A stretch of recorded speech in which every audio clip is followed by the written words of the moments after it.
দিনের পক্ষে থাকতে গেলে হামলা হবে, মামলা হবে, জেল হবে, জুলুম হবে, নির্যাতন হবে, রিমান্ডে যাইতে হবে এবং শেষ পর্যন্ত আপনাকে ফাঁসিতে ঝোলানো হবে। কিন্তু কোন বাতিলের কাছে এক সেকেন্ডের জন্য মাথা নত করা যাবে না, ঠিক কিনা?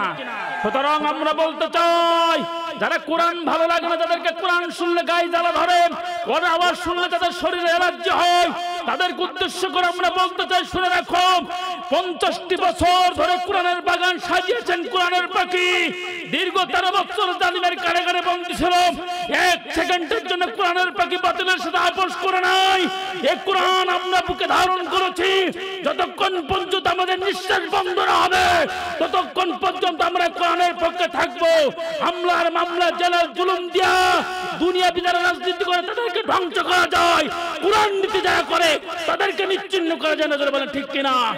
সুতরাং একটা কথা বলতে চাই, আমরা কোরআনের জন্য আমার মায়ের বুক খালি করতে জানি, আমরা কোরআনের জন্য আমাদের সন্তানকে তিন করতে জানি, আমাদের স্ত্রীকে বিধবা করতে জানি, কিন্তু এই কোরআন ছেড়ে দিতে জানি না, জোরে বলেন ঠিক কিনা? আমরা কোরআনের পক্ষে না বিপক্ষে? জোরে বলেন পক্ষে না বিপক্ষে? বাংলাদেশে আল্লাহর জমিনে আল্লাহ কোরআন দিয়ে পরিচালনা কিটা আপনারা চান কি চান না? কথা বলেন, চান কি চান না? এর জন্য যদি রক্ত লাগে রক্ত দিবেন, এর জন্য জীবন লাগলে জীবন দিবেন। সুতরাং একটা কথা আমি আপনাদেরকে বলতে চাই, আর কত চাও শহীদ খুদা, আর কত জীবন আসবে কবে বাংলার জমিনে কোরআনের শাসন? জোরে বলেন মারহাবা, আর জোরে বলেন মারহাবা। আর কত চাও রক্ত খুদা, আর কত জীবন আসবে কবে বাংলার জমিনে কোরআনের শাসন? বাংলার দেশে, বাংলার আকাশে বাকাশে কোরআন আইন পরিচালিত হোক, কোরআন আইন বাস্তবায়ন হোক, এটা আপনারা চান কি চান না? কত মায়ের বুকু যে খালি, চোখে শুধুই জল, হারিয়ে তার বুকের মানিক হয়েছে পাগল। কত মায়ের বুকু যে খালি, চোখে শুধুই জল, হারিয়ে তার বুকের মানিক হয়েছে পাগল। দয়াময় হো, আর কত কাল সইবে তুমি এমন আচরণ?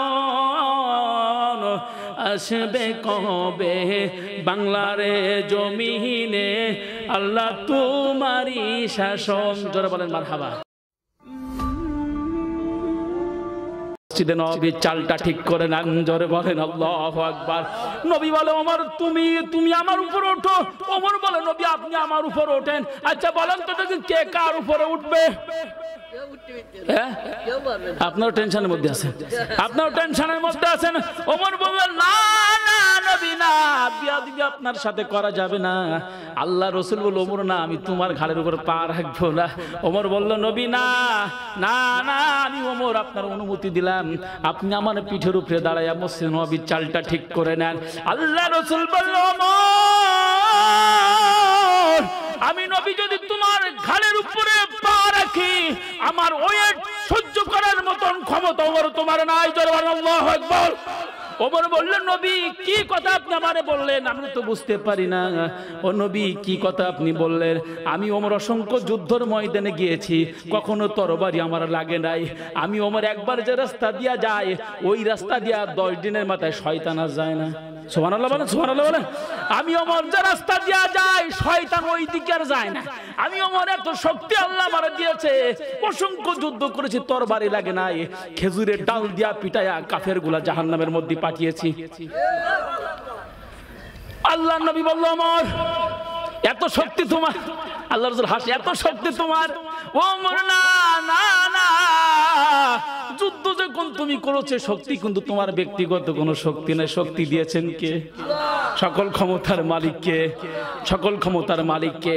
আজকে আপনি চেয়ারে বসে আছেন সুপার বুল আঠা লাগাইয়া, ওই চেয়ার ছাড়তে আপনার মন চায় না।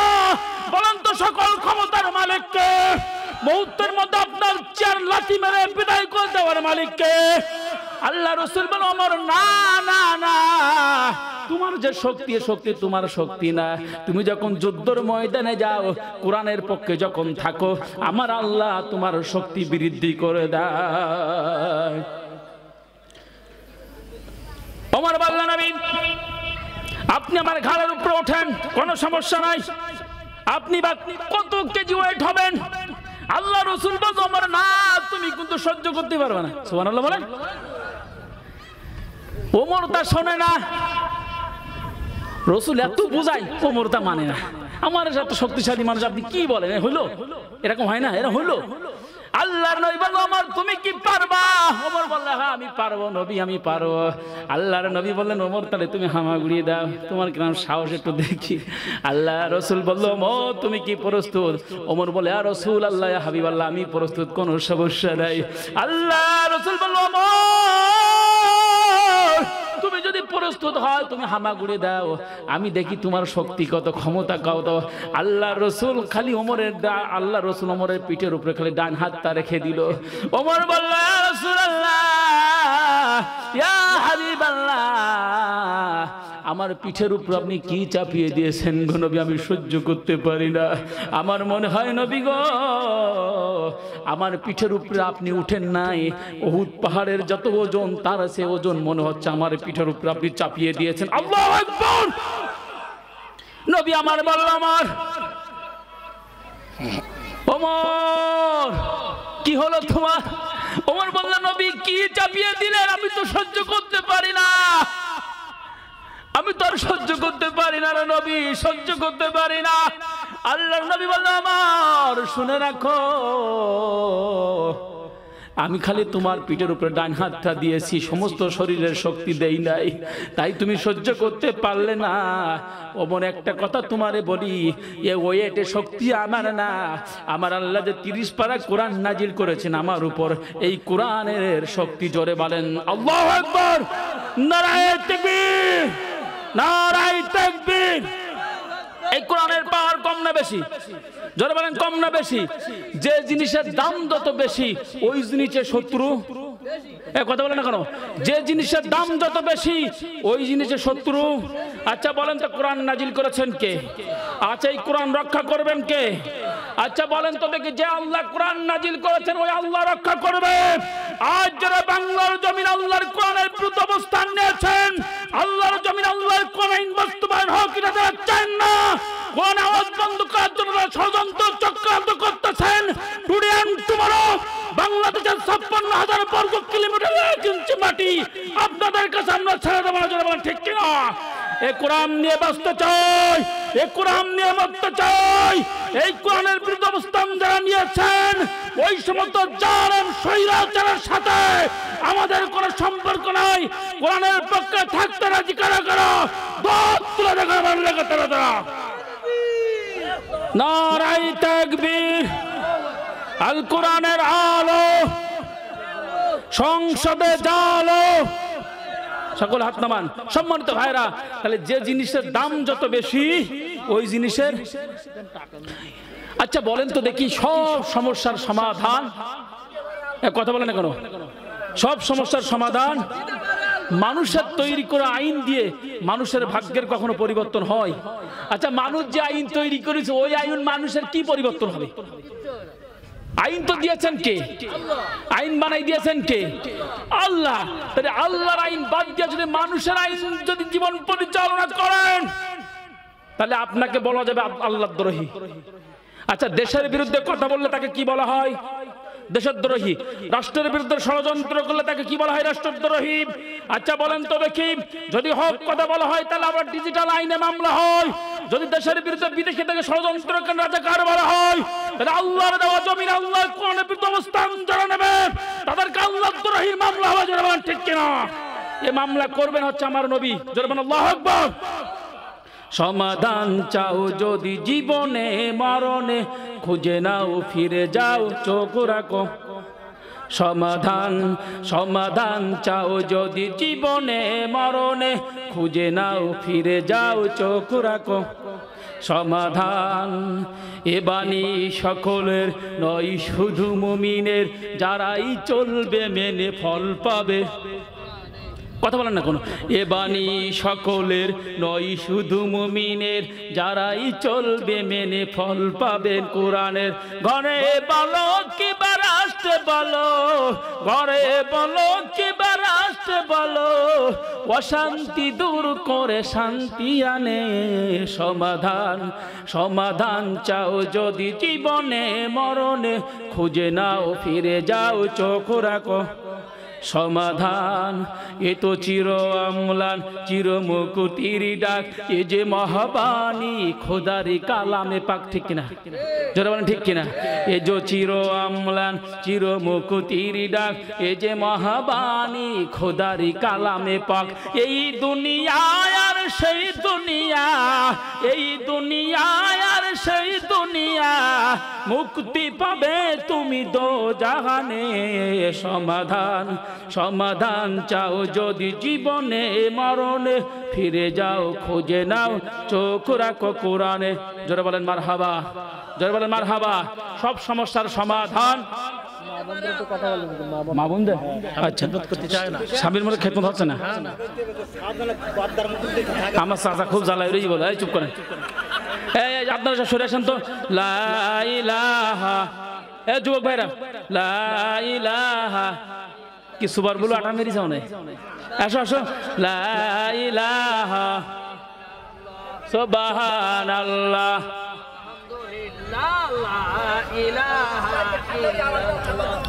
সুবহানাল্লাহ, লা ইলাহা, লা ইলাহা, লা ইলাহা ইল্লাল্লাহু মুহাম্মাদুর রাসূলুল্লাহ। সম্মানিত ভাইরা, অনেক রাত্র হয়ে গেছে, আর বেশিক্ষণ আলোচনা করা যাবে না। আপনাদের সারা শব্দ খুব বেশি নাই, মনে হচ্ছে এই মুহূর্তে শেষ করে দিলে আপনারাও বেঁচে যান, আমি হুজুর আমিও বেঁচে যাই। হ্যাঁ, না বললে হবে খিচুড়ি আলাই যাবেন যে।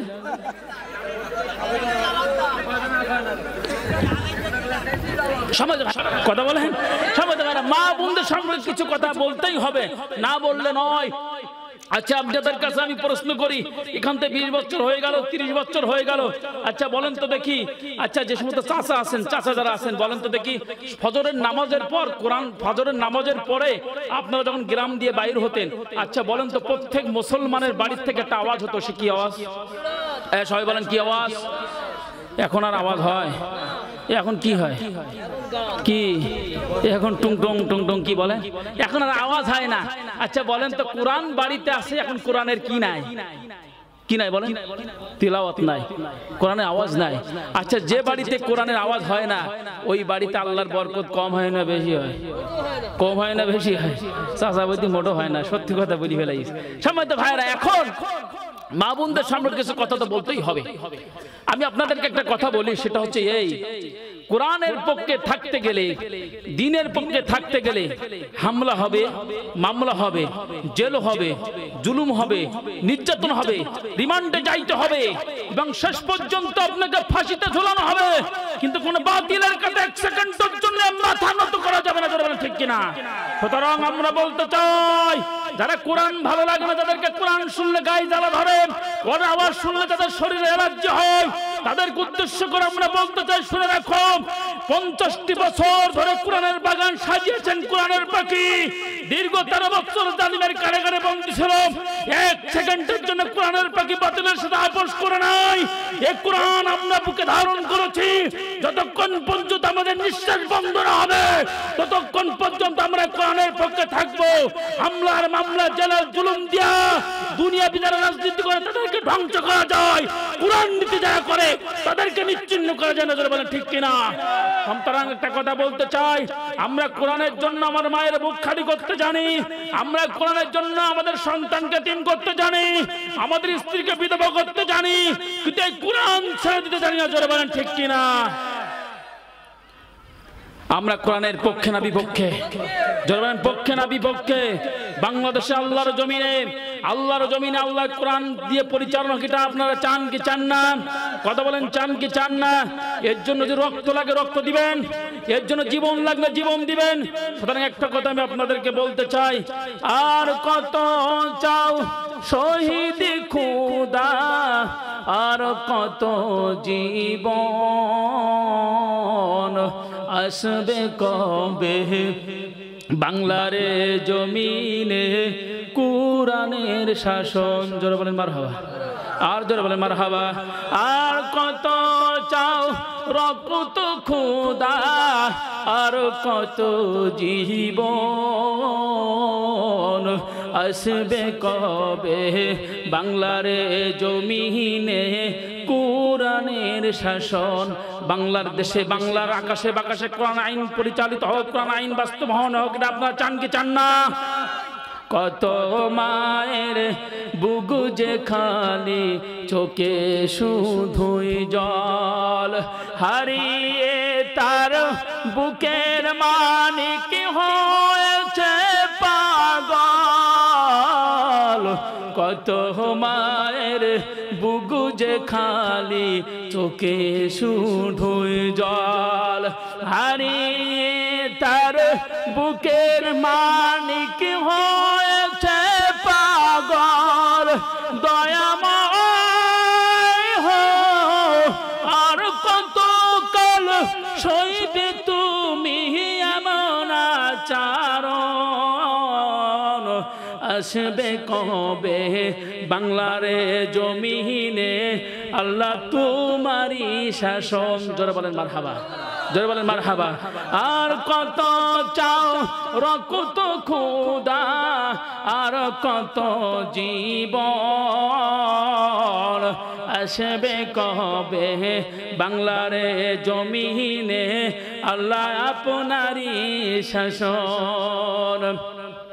যারা শুধু চেয়েছিল কোরআনের বিজয়, জালিম শাহের বুলেট তাদের জীবন করলো ক্ষয়।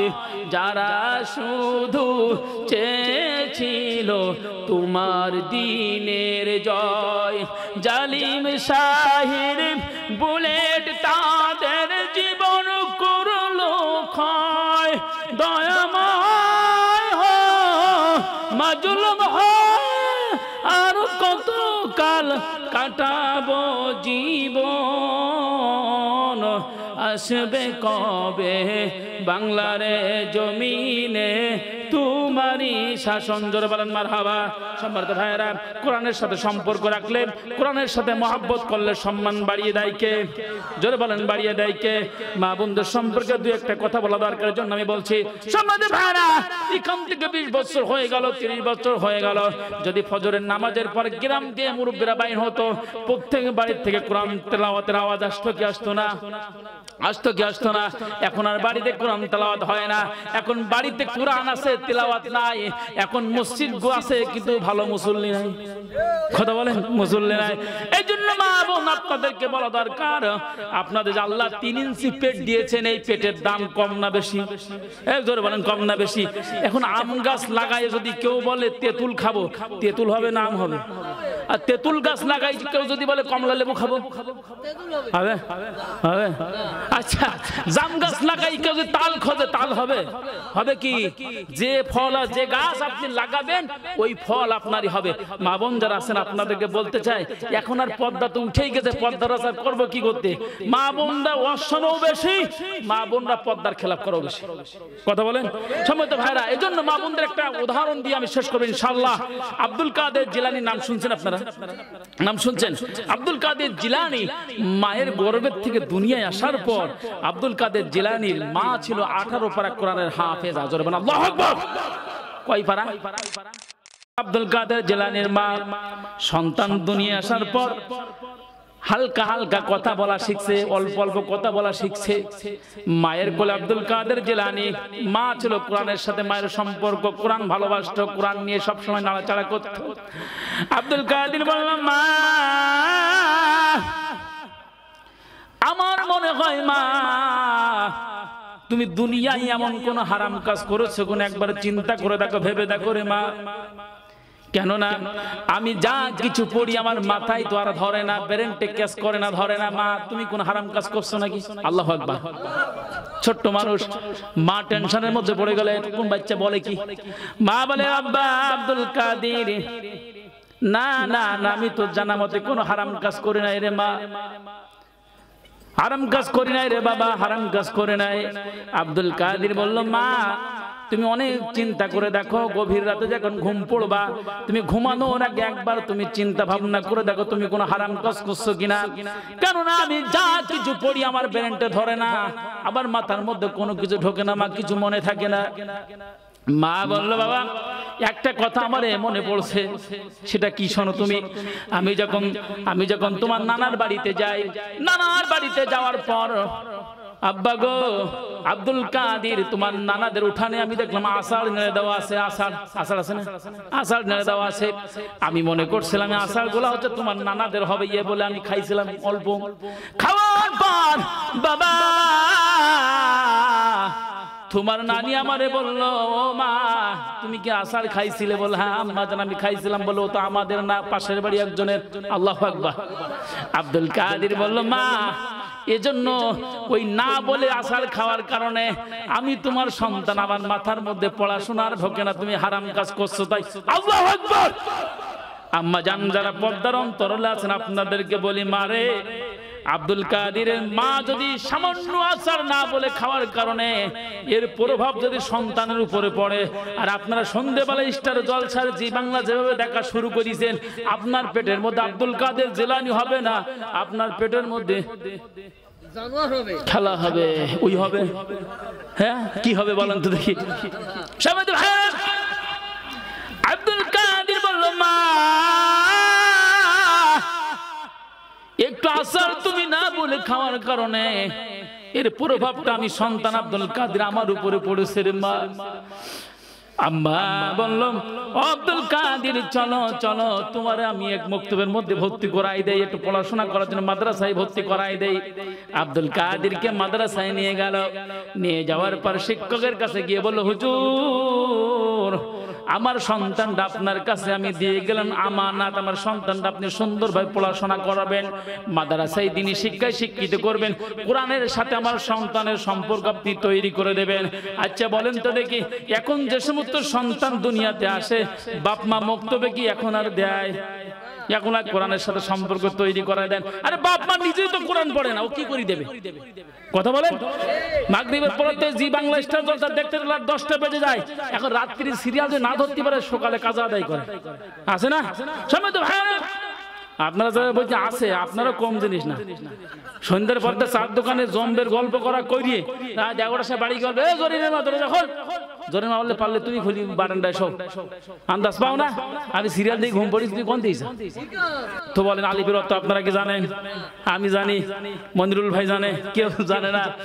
হুজুর বলতে সর্বনাশ, এতটুকু ছেলে পেকি গেল, খুব বেশি যে এত পাকা। আমরা দেখেন না এলাকার ছেলে পেলে যদি এখন বাচ্চা বাচ্চা মানুষ যদি বড় বড় কথা বলে, তা আমরা কি বলে এই এত পাকা, পাকলি কবে তুই? হুজুর বলল, আব্দুল কাদের তুমি তো কম পাকা না। আলিফের মানে কি তুমি এই কথা জিজ্ঞাসা করলে কেন? আব্দুল কাদের বলল, হুজুর যতক্ষণ পর্যন্ত আপনি আলিফের মানে না বলবেন আমি আব্দুল কাদের আপনার কাছে পড়াশোনা করব না। আল্লাহু আকবার। হুজুর টেনশনের মধ্যে পড়ে গেল, করা যায় কি? হুজুর বলল, আব্দুল কাদের আলিফের মানে আমি জানি না, আর এই পর্যন্ত তত ছাত্র আমার কাছে ভর্তি হয়েছে, কেউ এরকম প্রশ্ন করি নাই, তুমি কেন করলা? বলল, হুজুর যে অর্থ আপনি জানেন না ওই হুজুরের কাছে আমি আব্দুল কাদের কখনো পড়তে পারি না। আব্দুল কাদের এই কথা বলার পর হুজুর বলল, আব্দুল কাদের তুমি কি অর্থ জানো? আব্দুল কাদের বলল, হ্যাঁ হুজুর আমি না জানলে কি আপনারে বলছি। আল্লাহু আকবার বলেন। আমি না জানলে কি আপনারে বলছি? বলো এবার তুমি শুরু করো। আব্দুল কাদের বলল, হুজুর এইবার আমি অর্থ বলে আপনি দেখেন। আব্দুল কাদের শুরু করে দিল, আল্লাহু লা ইলাহা ইল্লা হুয়াল হাইয়ুল কাইয়্যুম। আব্দুল কাদের আয়াতুল কুরসি দিয়া শুরু করলো। শুরু করতে করতে 18 পারা কোরআন জায়গায় দাঁড়াই পড়ে দিল। জোরে বলেন আল্লাহু আকবার। হুজুর বেহুশ। কি সর্বনাশ, কি সর্বনাশ। হুজুর বলেন আব্দুল কাদের, আমার মনে হয় তুমি অন্য কোন মাদ্রাসায় পড়েছিলে, আমার কাছে পরীক্ষা করার জন্য আসছো। আব্দুল কাদের বলল না না হুজুর না, আমি আপনার কাছে প্রথম ভর্তি হয়েছি, অন্য কোথায় আমি পড়াশোনা করে নাই। আল্লাহর কসম দিয়ে বলি হুজুর আপনার কাছে আমি প্রথম পড়েছি, কোথাও পড়াশোনা করে নাই। হুজুর বলল আব্দুল কাদের তাহলে তুমি 18 পারা কোরআন মুখস্থ করলে কোথা থেকে আমারে ব্যাখ্যা করে জানাও। আব্দুল কাদের বলল হুজুর আমার আম্মার কাছে আপনার শুনতে হবে।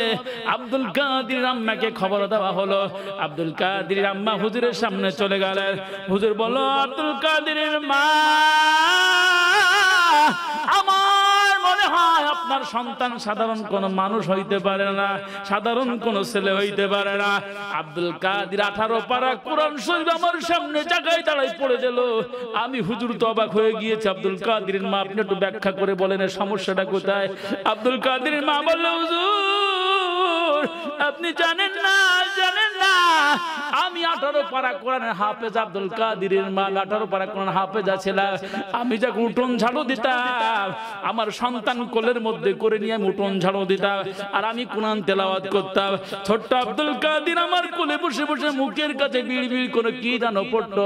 আমি যখন রান্না করতে যাইতাম আমার আব্দুল কাদের আমার মুখের দিকে চায়া কি যেন পড়তো। হুজুর রে যদি আমি 30 পারা কোরআন মুখস্থ করতে পারতাম, আমার আব্দুল কাদের এক জায়গায় দাঁড়িয়ে 30 পারা কোরআন তেলাওয়াত করত। জোরে বলেন আল্লাহু আকবার। হামদ ভাই হুজুর বলেন আব্দুল কাদেরের মা আপনার যে সন্তান সাধারণ কোন সন্তান হইতে পারে না রে মারে, আপনার সন্তান জামানার সবচেয়ে বড় ওলি হয়ে যাবে আমি যেন বুঝতে পারতেছি। আব্দুল কাদেরের মা বলল হুজুর আমার সন্তান আপনার কাছে দিয়ে গেলাম, এটা হচ্ছে আপনার কাছে আমানত থাকলো, আপনার সন্তান দেখভাল আপনি ভালো করে করবেন। ও আম্মা জানরা পর্দার আড়ালে যারা আছেন আপনাদের পেটের মধ্যে আব্দুল কাদের জিলানীর মতো বিখ্যাত ওলি জন্ম নিয়েছে রে মা। আপনাদের পেটের মধ্যে আল্লামা রুহুল আমিনের মতন বিশ্ববিখ্যাত আলেম জন্ম নিয়েছে। ও মা আপনাদের পেটের ভিতরে বিশ্ববিখ্যাত আল্লামা সাইদির মতন বিশ্ববিখ্যাত আলেম আপনার পেটের ভিতর থেকে জন্ম নিয়েছে। আমির হামজার মতন আল্লাহওয়ালা মানুষ জন্ম নিয়েছে মা। 3 ইঞ্চি পেট জানলা আপনাদেরকে দিলেন, এই পেটের হিফাজত যদি আপনারা না করতে পারেন পরকালে আল্লাহর দরবারে আপনার হিসাব দেওয়া লাগবে। জোরে বলেন ঠিক কিনা। মায়ের সম্মান বাড়িয়ে দিয়েছেন কে? জোরে বলেন কে? আম্মা জান একটা কথা আপনাদের বলে যাই, আপনাদের পেটে কিন্তু বিশ্ববিখ্যাত আল্লাহওয়ালা মানুষগুলা জন্ম নিয়েছে। এজন্য আপনারা সাবধান হয়ে যান। যেভাবে আপনারা চলাফেরা করবেন ওই অনুসারে আপনাদের পেটে কিন্তু সন্তান জন্ম নেবে। এজন্য আপনারা যদি কোরআনের সাথে সম্পর্ক রাখেন আপনার সন্তান কোরআনওয়ালা হবে, ইসলামের সাথে সম্পর্ক রাখলে আপনার সন্তান আল্লাহওয়ালা হয়ে যাবে, আপনার সন্তান ইসলামের জন্য নিবেদিত প্রাণ হয়ে যাবে মা। এজন্য খুব সাবধানে চলাফেরা করবেন। আপনাদের মূল্য বৃদ্ধি করে দিয়েছেন কে? হায় রে মা জননী আমার, হায় রে মা জননী, আমার সাথে বলেন হায় রে মা জননী আমার, হায় রে মা জননী মাগো তুমি ছাড়া লয় না কেহ আমায় বুকে টানি, আঁচল দিয়া মুছে না কে, আঁচল দিয়া মুছে না কেউ আমার চোখের পানি, হায় রে মা জননী আমায়, হায় রে মা জননী, বলেন হায় রে মা জননী আমায়, হায় রে মা জননী মাগো তুমি ছাড়া লয় না কেহ আমায় বুকে টানি, আঁচল দিয়া মুছে না কে আমার চোখের পানি, হায় রে মা জননী আমায়, হায় রে মা জননী চইলা গেল কোনয়া জানায় আমায় নিলানা, পথে পইড়া কান্দি মাগো নাই যে মোর ঠিকানা। জোরে বলেন মারহাবা। চইলা গেলা কোন আজানায় আমায় নিলানা, পথে পইড়া কান্দি মাগো নাই যে মোর ঠিকানা। জীবন আমার কেমনে চলব, জীবন আমার কেমনে চলবে একটু ভাবনি। বলেন হায় রে মা জননী আমার, হায় রে মা জননী মাগো তুমি ছাড়া লয় না কেহ আমায় বুকে টানি। আচল দিয়া মুছে না কেউ আমার চোখের পানি। হায় রে মা জননী আমায়, হায় রে মা জননী। ওয়ানাদার কাটে মাগো আমার জীবন, ভাগ্য দোষে রইল বাবা দূরেতে এখন। জোরে বলে মারহাবা। ওয়ানাদার তুমিও নাই বাবাও নাই, দুঃখী আমি এমনি। হায় রে মা জননী আমায়, হায় রে মা জননী মাগো তুমি ছাড়া লয় না কেহ আমায় বুকে টানি। আচল দিয়া মুছে না কেউ আমার চোখের পানি। হায় রে মা জননী আমায়, হায় রে মা জননী। জোরে বলেন মারহাবা। সম্মানিত ভাইরা, এজন্য আপনাদেরকে আমি বলতে চাই, মা বোন যারা আছেন আপনাদের জান্নাতে যাওয়া খুব সহজ, আবার আপনাদের জান্নাতে যাওয়া খুব বেশি কঠিন। কথা বুঝেন নাই? আপনাদের জান্নাতে যাওয়া যেমন সহজ তার চেয়ে বেশি কঠিন। এজন্য আপনাদের উদাত্ত আহ্বান জানাবো, আপনারা যারা আছেন আপনাদের সন্তানরা কোথায় যাচ্ছে, কোথায় ঘুরতেছে, কার সাথে মিশতেছে, এগুলা দেখার দরকার আছে কি নাই। আচ্ছা একটা জিনিস খেয়াল করে দেখছেন, সন্ধ্যা হলে মা বোন যারা আছে গোইলের ভিতরে যায়, গরুগুলা ঠিক মতন গোইলের ভিতরে আছে কিনা, হাঁস মুরগিগুলা ঠিক মতন কোঠার মধ্যে যাচ্ছে, এইগুলা চোখে দেয়, কিন্তু নিজেদের সন্তান আছে, সন্তান চলে যাচ্ছে রাত 12টার সময় বাড়ি আসতেছে, ওই সন্তানের খোঁজ খবর রাখে, সন্তানের খোঁজ নেয় না। সম্মানিত ভাই, এজন্য আপনাদের সন্তান কোথায় যাচ্ছে, কার সাথে মিশতেছে, আপনার যে মেয়েরা আছে শুক্রবারও কলেজে যায়, এদিকেও আপনাদের খেয়াল করা দরকার আছে কিনা। হ্যাঁ যে উপরে আছে না, এদিকটা আপনারা খেয়াল করবেন। সম্মানিত ভাইরা, এজন্য আপনাদেরকে বলি, মা আপনাদের জান্নাতে যাওয়া যেমন সহজ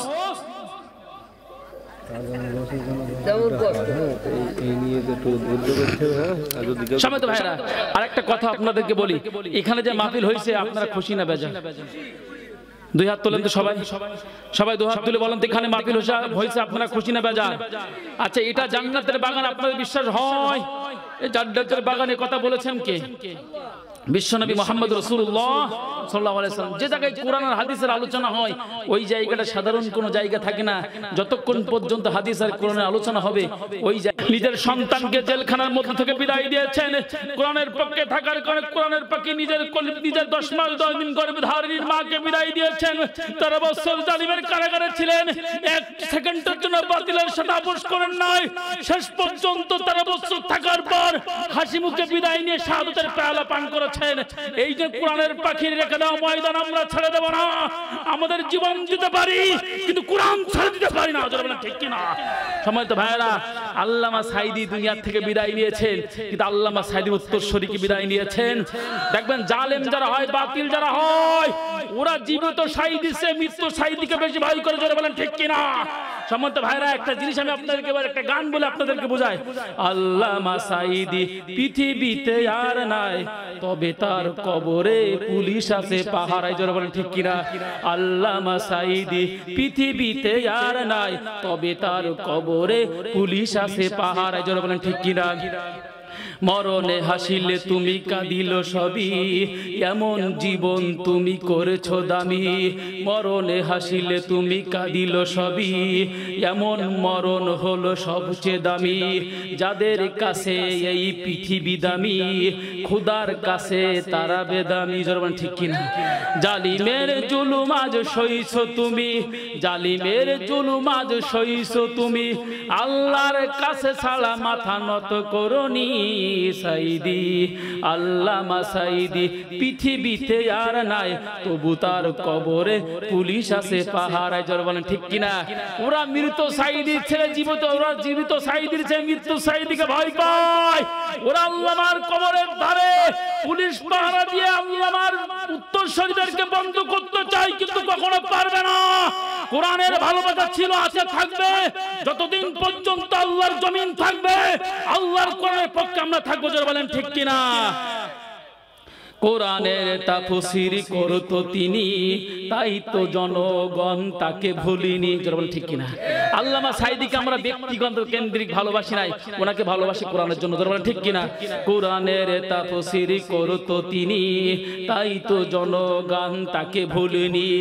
আল্লামা সাইদি তুমি মরনি, শহীদ হয়েছ তাই এটাই জানি। কোরআনের পাখি আজ নীরবে ঘুমায়, কোরআনের পাখি আজ নীরবে ঘুমায়, তবু তার কবরে কেন পাহারায় সাইদি। জোরে বলেন ঠিক কিনা? আল্লামা সাইদি পৃথিবীতে আর নাই, তবু তার কবরে পুলিশ আছে পাহারায়। আল্লামা পৃথিবীর বহু দেশে জ্ঞানী গুণীরা তোমাকে নিয়ে বার্তা জানায়। পৃথিবীর বহু দেশের জ্ঞানী গুণীরা তোমাকে নিয়ে সবাই বার্তা জানায়। দোয়া করি মন থেকে আমিও তাই, জান্নাতে রেখো তুমি সর্বসময়। দোয়া করি মন থেকে আমিও তাই, জান্নাতে রেখো সুখে সর্বসময়। তোমার দেশে যারা কর্মরত, তাদের মুখে আজ কোনো কথা নাই। পৃথিবীর সবাই আল্লামা সাইদিকে নিয়ে বার্তা জানায়, আমার দেশে যারা আছে ওদের মুখে কোনো কথা। সম্মানিত ভাইরা, শেষ কথা আপনাদেরকে বলতে চাই, হামলার মামলা জেল আলো জুলুম দিয়া আল্লামার উত্তরসূরিদের কখনো দমানো যায় না। ওরা মনে করে জেল জুলুম হামলা মামলা করে আমাদের কণ্ঠকে রোধ করবে। ওরা মনে করে কিছু কিছু মানুষকে জেলের মধ্যে ঢোকালে কোরআনের আওয়াজ বন্ধ হবে, কিন্তু না না, ভুল ধারণা। ইসলামী আন্দোলন কর্মীদের উপর যত হামলা হয় তাদের গতি তত বেড়ে যায়। ইসলামী আন্দোলন যারা করে ওদের উপর যত জুলুম হয়, ওদের ইমানি শক্তি তত বেড়ে যায়। হামলা মামলা জেল জুলুম দিয়া দুনিয়া বিচার রাজনীতি করে ওদের নিচ্ছিন্ন করা যায়। কোরআন নীতি, ইসলাম নীতি, রাসূল নীতি যা করে ওদের দুনিয়া থেকে নিচ্ছিন্ন করা যায় না। জোরে বলেন ঠিক কিনা?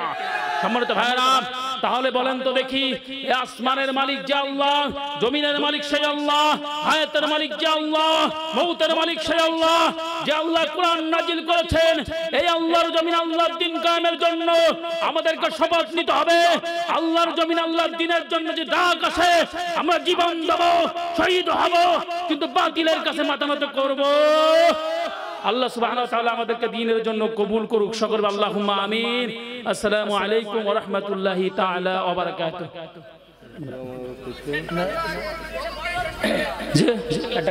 আমার তো কণ্ঠ ভেঙে গেছে।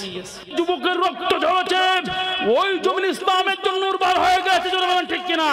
এই জন্য যুবক দলজনের সঙ্গীত গাবে ইনশাআল্লাহ। তোমার গুনাহ দিন ফুরায়া যাবে, যৌবনে লাগবে ভাটি, ওই যে দেখো ডাকিতাছে তোমায় কবরের মাটি।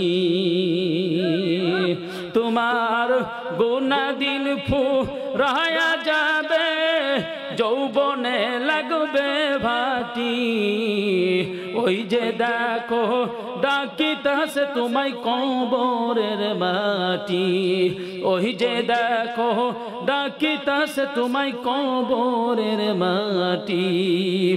সন্ধ্যার আগে যেদিন ডুবে রে বেলা, এক নিমিষে ভেঙ্গে যাবে সেদিন রঙের মেলা। তোমার ঠিক কিনা? সন্ধ্যার আগে যেদিন ডুবে রে বেলা, এক নিমিষে ভেঙ্গে যাবে সেদিন রঙের মেলা।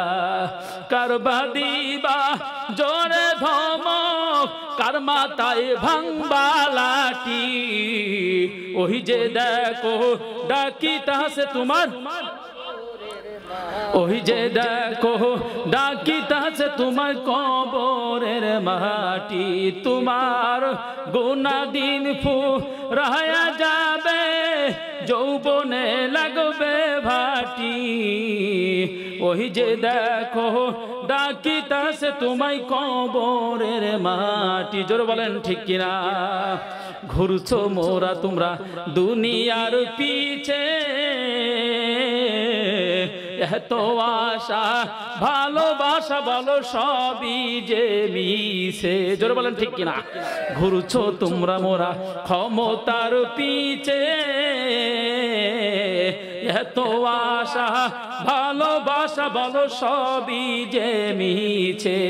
কোন দিন জানি আইসা পড়ে, কোন দিন জানি আইসা পড়ে আজরাইলের হাতের চিঠি, ওই যে দেখো ডাক দিয়াছে তোমায় কবরের মাটি।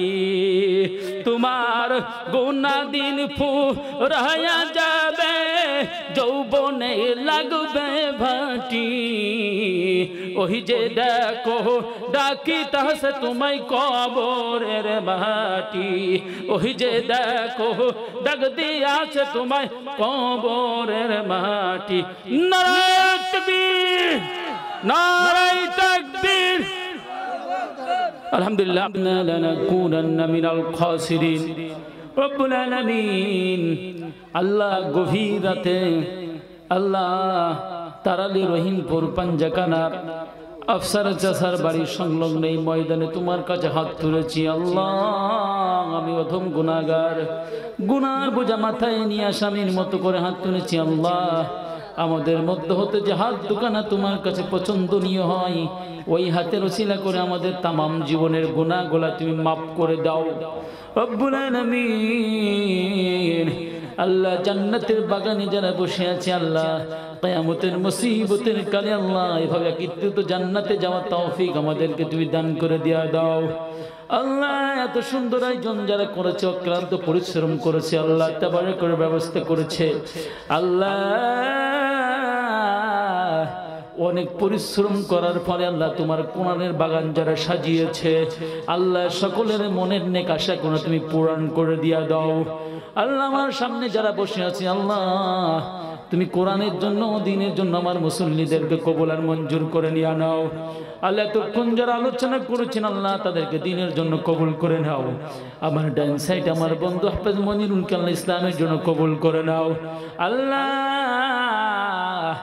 স্টেজে যারা আছে, ময়দানে যারা আছে আল্লাহ, সবাই তোমার কাছে হাত তুলেছে আল্লাহ, খালি হাত ফেরাইয়া দিও না।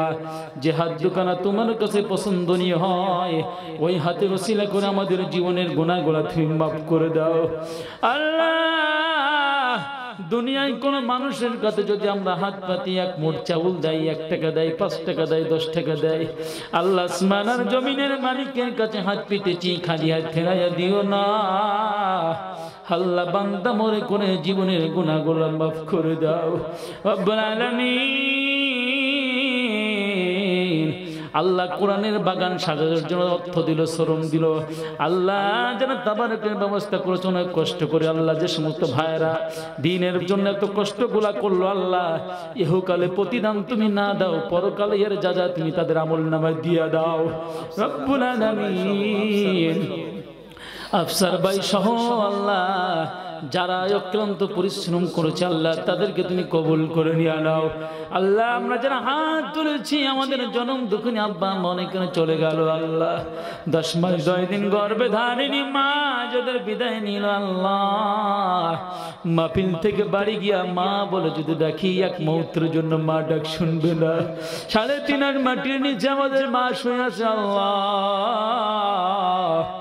আমরা যদি বলি মা তুমি এক সেকেন্ডের জন্য তোমার সন্তানের ডাক্তার তুমি শোনো, মা শুনবে না। ওই নিয়ামত যাদের চলে গেল আল্লাহ, ওই মায়ের কবরখানা তুমি জান্নাতুল ফেরদাউস বানাইয়া দাও।